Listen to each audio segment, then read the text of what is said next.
प्यारे बालकों, हम लोग अब चर्चा करेंगे अध्याय 11 मानव नेत्र तथा रंग बिरंगा संसार, कक्षा 10वीं का विषय विज्ञान का 11वां अध्याय मानव नेत्र तथा रंग बिरंगा संसार से। इसकी थ्योरी की हमने थ्योरी का पूरा वीडियो अपलोड कर दिया गया है चैनल पर पहले। अब उसके बाद में इसके प्रश्न और उनके उत्तर किस प्रकार से है तो उनके बारे में इस वीडियो में चर्चा करेंगे। तो इस वीडियो में आप निरंतर बने रहिए। ये प्रश्न बोर्ड एग्ज़ाम की दृष्टि से वेरी इंपॉर्टेंट है। तो सभी प्यारे विद्यार्थियों से एक ही गुजारिश है कि अब मेरे वीडियो को पूरा ज़रूर देखिए और अपने अध्ययन को एक तरह से बेहतर बनाने में अपना पूरा प्रयास कीजिए। पेज नंबर 211 नेत्र की समझन क्षमता से क्या अभिप्राय है। मानव को दूर तथा पास की वस्तुएं पूर्णतः देखने के लिए नेत्र सुनियोजित करने पड़ते हैं। इस प्रकार मानव के अभिनेत्र लेंस की वह क्षमता जिससे वे अपने फोकस दूरी कोण सुनियोजित कर लेता है समझन क्षमता कहलाती है। मतलब वह अपने नेत्रों को किस प्रकार से अब पास की व दूर की वस्तुओं को देखता है, वही उसकी समझन क्षमता है। निकट दृष्टि दोष का कोई व्यक्ति 1.2 मीटर से दूरी पर रखी वस्तुओं को सुस्पष्ट नहीं देख सकता। इस दोष को दूर करने के लिए प्रयुक्त संशोधन लेंस की किस प्रकार होना चाहिए तो अवतल लेंस।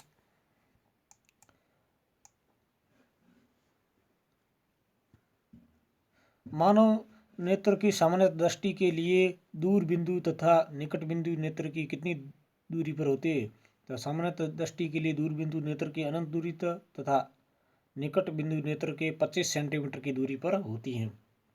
अंतिम पंक्ति में बैठे किसी विद्यार्थी को श्यामपट्ट पढ़ने में कठिनाई होती है। ये विद्यार्थी किस दृष्टि दोष से पीड़ित हैं, इसे किस प्रकार संशोधित किया जा सकता है। इस विद्यार्थी को निकट दृष्टि दोष है। निकट दृष्टि दोष मायोपिया को किसी उपयुक्त क्षमता के अवतल लेंस द्वारा संशोधित किया जा सकता है। मानव नेत्र अभिनेत्र लेंस की फोकस दूरी को समायोजित करने के विभिन्न दूरियों पर रखी वस्तुओं को फोकसित कर सकता है। ऐसा हो जाने का कारण है समझन क्षमता। मानव नेत्र जिस भाग पर किसी वस्तु का प्रतिबिंब बनाते वे है तो प्रतिबिंब दृष्टिपटल पर बनता है। सामान्यतः दृष्टि से वयस्क के लिए सुस्पष्ट दर्शन की अल्पतम दूरी होती है लगभग 25 मीटर 2.5 तो इसका होता है 25 सेंटीमीटर।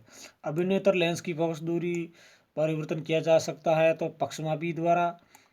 किसी व्यक्ति को अपनी दूर की दृष्टि को संशोधित करने के लिए -5.5 डायोप्टर क्षमता के लेंस की आवश्यकता है। अपनी निकट की दृष्टि को संशोधित करने के लिए उसे +1.5 डायोप्टर क्षमता के लेंस की आवश्यकता है।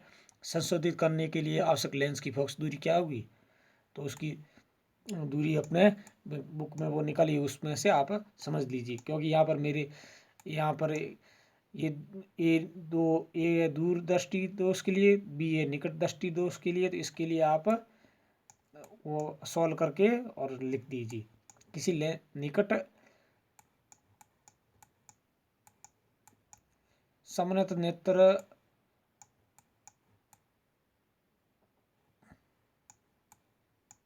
प्रश्न 8 सामान्यतः नेत्र 25 सेंटीमीटर के निकट रखी वस्तुओं को सुस्पष्ट क्यों नहीं देख पाता।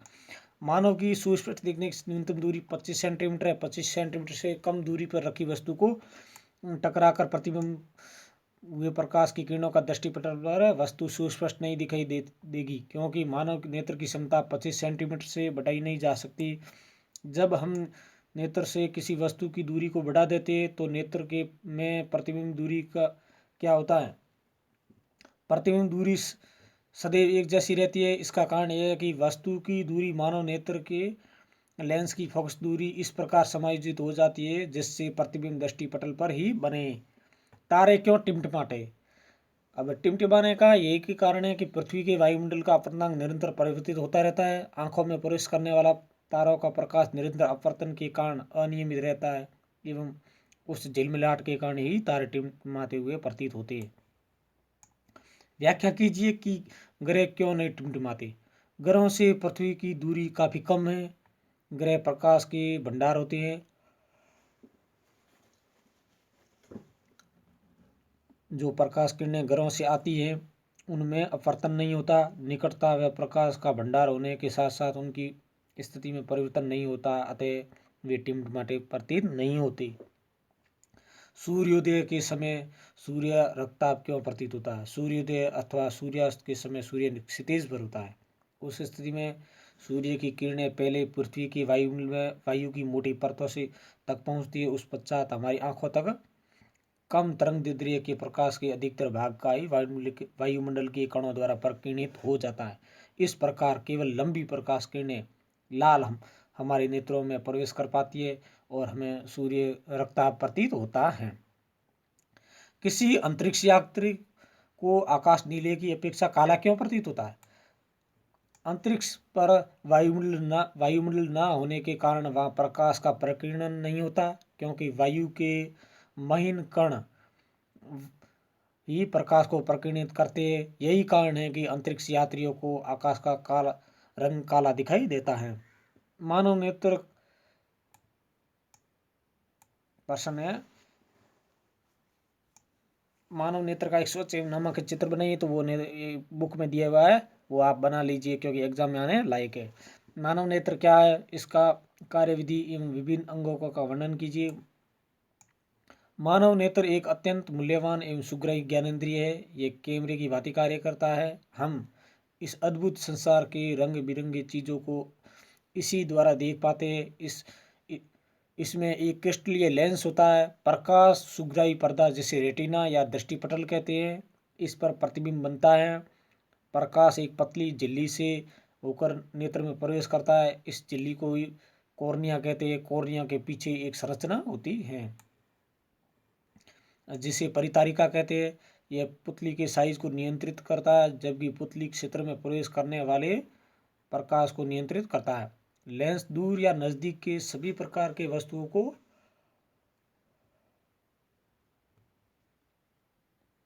समायोजन कर वास्तविक तथा उल्टा प्रतिबिंब बनाता है। नेत्र की समझन क्षमता से क्या अभिप्राय है? Very important. अभिनेत्र लेंस की वह क्षमता जिसके कारण वह अपनी फोकस दूरी को समायोजित कर लेता है, समझन क्षमता कहलाती है। ऐसा नेत्र की वक्रता में परिवर्तन होने पर इसकी फोकस दूरी भी परिवर्तित हो जाती है। नेत्र की वक्रता बढ़ने पर फोकस दूरी घट जाती है। अब नेत्र की वक्रता घटती है तो फोकस दूरी बढ़ जाती है। किसी वस्तु को देखने के लिए न्यूनतम दूरी कितनी? तो 25 सेंटीमीटर। मोतियाबिंद क्या है, इसे कैसे दूर किया जा सकता है? तो कभी कभी अधिक उम्र के कुछ व्यक्तियों को क्रिस्टलीय लेंस पर एक धुंधली परत चढ़ जाती है, जिसे लेंस का दूधिया तथा धुंधली हो जाना, इस स्थिति को मोतियाबिंद कहते हैं। इसे शल्य चिकित्सा द्वारा दूर किया जाता है।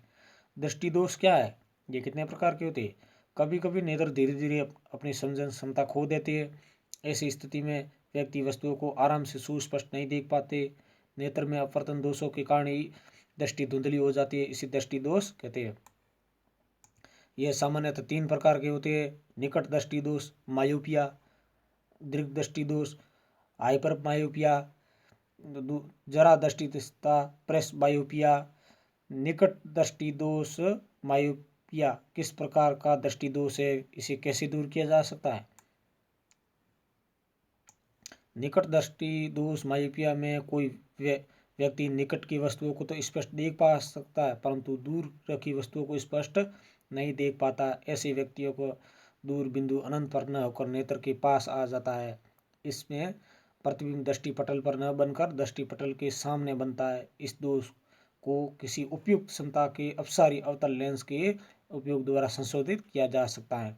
तो डियर स्टूडेंट, वेरी इंपॉर्टेंट प्रश्न है। इन प्रश्नों को अपने ध्यान में रखिए और अध्ययन करते रहिए। दीर्घ दृष्टि दोष हाइपर मायोपिया क्या है, इसे कैसे दूर किया जा सकता है? तो दीर्घ दृष्टि दोष हाइपर मायोपिया में कोई व्यक्ति दूर की वस्तुओं को तो स्पष्ट देख तो सकता है, परंतु निकट रखी वस्तुओं को वह सुस्पष्ट नहीं देख पाता है। ऐसे व्यक्ति का निकट बिंदु सामने तो निकट बिंदु 25 सेंटीमीटर न होकर दूर हट जाता है।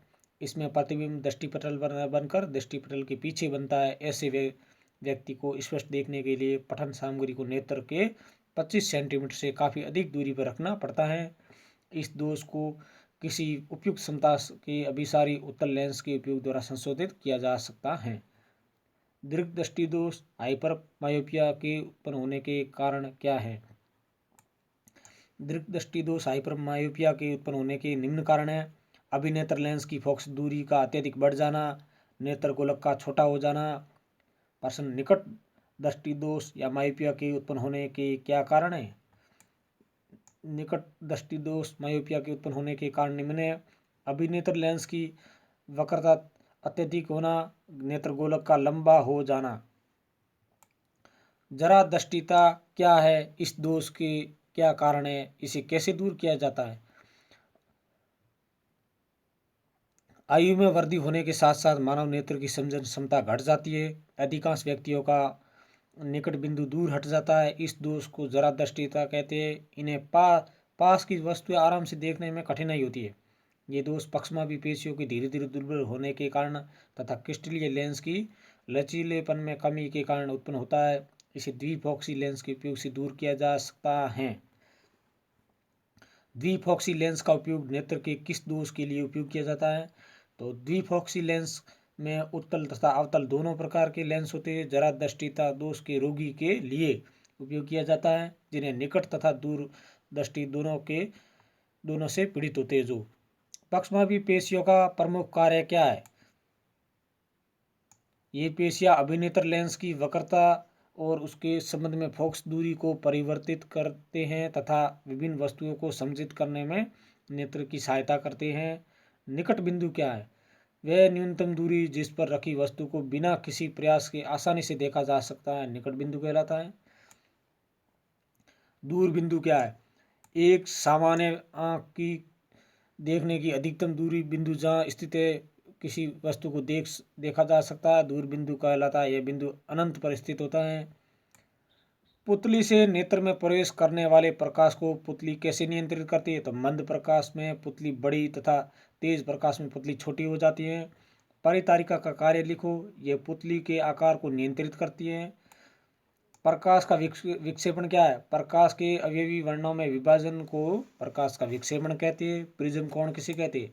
प्रिज्म के दो पार्श्व फलकों के बीच के कोण को प्रिज्म कोण कहते हैं। इंद्रधनुष कैसे बनता है? वायुमंडल में विद्यमान जल की सूक्ष्म बूंदों द्वारा सूर्य के प्रकाश के अपवर्तन के कारण इंद्रधनुष बनता है।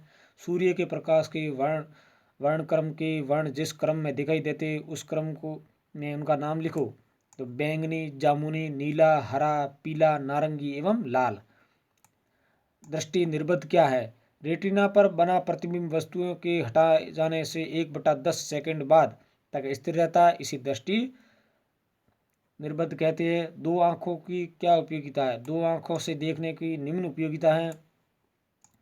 वस्तु की दूरी का ठीक अंदाज लगाया जा सकता है। दोनों आंखों एक दूसरे को सेकंड के एक भाग के लिए आराम देते हैं। सूर्योदय होने के पहले, सूर्यास्त के बाद भी हमें सूर्य लाल क्यों दिखाई देता है?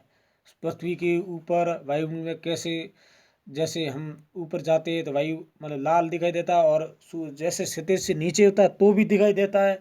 और मतलब सूर्य उदय और सूर्यास्त के समय, तो उसका यही कारण है कि सूर्योदय होने के पहले एवं सूर्यास्त होने के बाद सूर्य चलने वाली किरणें पूर्ण आंतरिक परावर्तन होकर हमारी आंखों तक पहुंच पाती है। जब हम इन किरणों को सीधा देखते हैं तो हमें सूर्य की आभासी प्रतिबिंब क्षितिज के ऊपर दिखाई देती है, जबकि वह होता क्षितिज से नीचे है।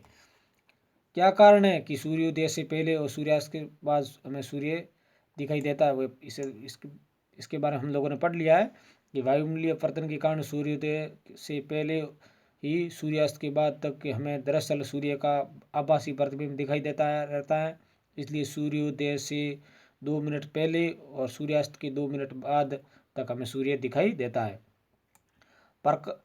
आकाश का रंग नीला प्रतीत होता है। आकाश का रंग नीला प्रकाश के प्रकीर्णन के कारण नीला प्रतीत होता है। रेटिना पर बनने वाले प्रतिबिंब की प्रकृति क्या होती है? तो रेटिना पर बनने वाले प्रतिबिंब की प्रकृति वास्तविक तथा उल्टी होती है। मतलब रेटिना पर बनने वाला प्रतिबिंब वास्तविक तथा उल्टा होता है। तो इसी के साथ में मानव नेत्र एवं रंग बिरंगा संसार, इस अध्याय 11वें अध्याय के जो भी प्रश्न बन रहे थे वेरी इंपॉर्टेंट बोर्ड की दृष्टि से, उन प्रश्नों के बारे में हम लोगों ने चर्चा कर ली है। तो आप सभी प्यारे विद्यार्थियों से मेरा एक अनुरोध है कि मेरे चैनल को सब्सक्राइब ज़रूर कर लीजिए और बेल आइकन को भी प्रेस कर दीजिए, ताकि शिक्षा से जुड़े हुए जो भी वीडियो अपलोड करूं वे आप लोगों तक पहुंच पाए, तो धन्यवाद मेरे वीडियो को देखने के लिए। इसी के साथ में मैं प्रकाश चंद पातलिया सभी प्यारे विद्यार्थियों को मेरे वीडियो को देखने के लिए धन्यवाद करता हूँ और सभी का तहे दिल से आभार। सभी डियर स्टूडेंट से एक ही गहरी रिक्वेस्ट है कि चैनल को सब्सक्राइब ज़रूर कर लीजिए और बेल आइकन को भी प्रेस कर दीजिए। धन्यवाद। मैं आपका साथी प्रकाश चंद पातलिया।